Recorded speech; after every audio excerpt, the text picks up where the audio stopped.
Good afternoon. So I have to give some disclosures. My name is Karriem, but somehow I'm the son of an apostolic deacon and a Kojic mama. So, y'all get, if you're part of the Black church, you kind of know where I'm going with this. So, and so as I was thinking about this conversation, of course, the topic of my title is Advancing Trust to Engage Diverse Participation in Research, Dialogue, and Partnerships. But in the tradition of the Black church, if I had a sub theme, it would be, who gonna check me, boo? And if I had to have a scripture, again, I gave it would be Matthew 18:20, for where two or three are gathered in my name, I'm in the midst of them. And that's where I start my work, because when I think about this concepts of advancing trust, for us at the University of Illinois Cancer Center, it starts with a conversation. And the reason it starts with a conversation and dialogue at the University of Illinois Cancer Center is because we're made up of members where the conversation starts with us first. So I stand here, yes, as a researcher, and yes, as a community engaged researcher, very passionate about precision medicine, precision health, and precision engagement, which I'm hope to talk about. But I'm also the son of Bertha Watson, who lost her battle to breast cancer when I was 7 years old. I'm also the brother of Mary Ann Landingham, who got breast cancer some 27 years later. And I'm also the brother of Tommy Dwayne Watson, who got colon cancer before the age of 50. I'm also the son of Tommy Watson, who died of complications from colon cancer and diabetes. So I bring all that to the table, and that lends it to the fact of us having this conversation about precision engagement. So I have to give you those disclosures because that's where I start. And I'm from Chicago. I'm from Michigan, but I live in Chicago. And that whole concept of who gonna check me, boo, it's real in Chicago, right? It's real. When you do this work right, you get yourself some good community partners. They will check you. Miss Regina Greer-Smith is over there nodding her head. She don't even live in Chicago anymore and checking me, right? We do a dissemination. One of the things we do in this whole concept of dialogue, we do diverse dissemination, how we get the message out. So we bought some time on a radio show. So every first Sunday, you can tune in on iHeartRadio, WVON 1390. No, that's 1690. And Regina listens, and she emailing me, Karriem, y'all ain't talking about the right thing. Y'all got to talk about this. Y'all, you got to address this way. And I'm like, and I'm making light of it, but I'm serious. I could show you text messages of community partners right now texting me saying, hey, I'm addressing this right now. Let me know. I heard you in D.C. because you're a little out of the office. So let me know when you get back because I want to talk to you about something. And when I say why dialogue, because you have to. Because you have to. Who should be at the table? I'm going to talk about who should be at the table, and I'm going to talk about what has already been said and how can we keep the conversation going. And when we talk about precision engagement, I think we've lost the art of conversation. I think we've lost the art of listening, and we've made it so academic that those natural tendencies that we have as humans, we sometimes lose those. But I think people like with leaders like Al Richmond, he's bringing us back to what we need to do. And another disclosure, I'm a board member for CCPH. So lots of disclosures. And I'm going to tell you, walk you through a brief story of what can happen when you do, as Usha said, you dream big. And I'm going to talk to you about what can happen when you have an amazingly bright and innovative young person she's not jaded by research and not jaded by academia yet. I shouldn't say I ain't going to speak that into existence for her. I told you I was apostolic. She's not jaded. And I want to tell you what happens when you pair her with a trusted community partner. What happens is that you get the story of Miss Rosemarie. Miss Rosemarie is over a 27-year breast cancer survivor. And she's been at several tables. And one of the tables she was fortunate to be at is the table with the DOD, Department of Defense grant. If you've been a part of the Department of Defense grants, you know that in order to get some of those research grants, you have to have community patients at the table to get those. So she was fortunate early on in her diagnosis, or after as a survivor, she was at the table to advance much has taken place in the area of breast cancer research.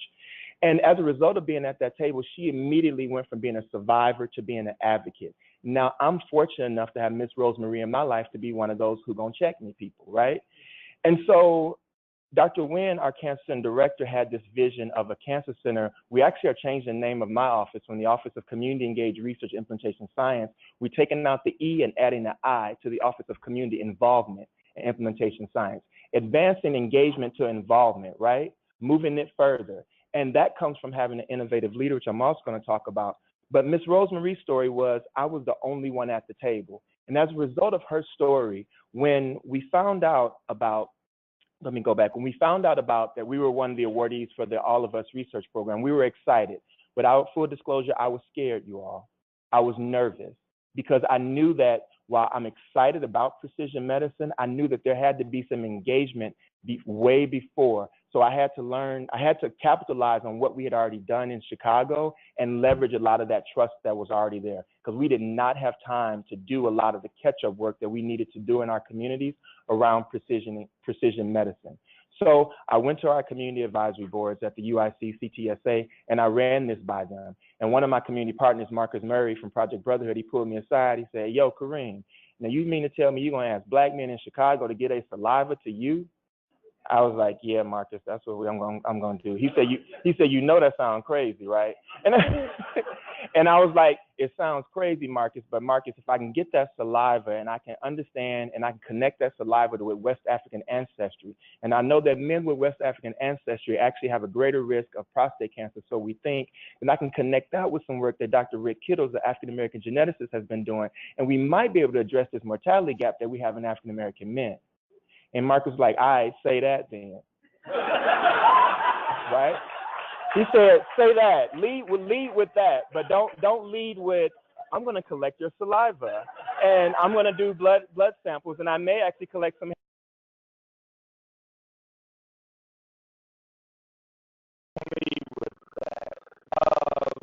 These amazing conversations are also taking place too. So we have to acknowledge that before me.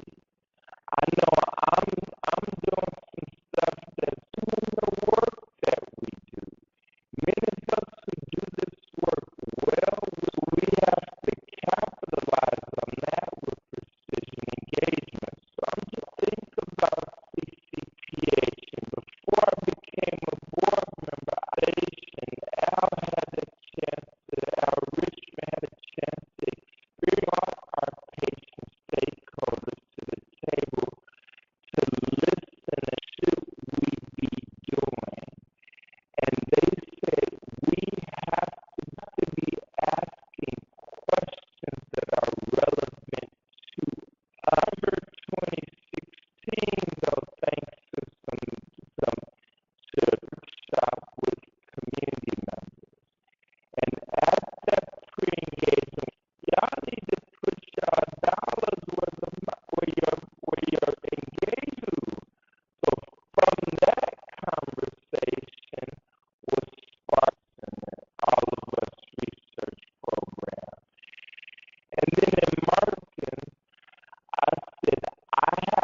you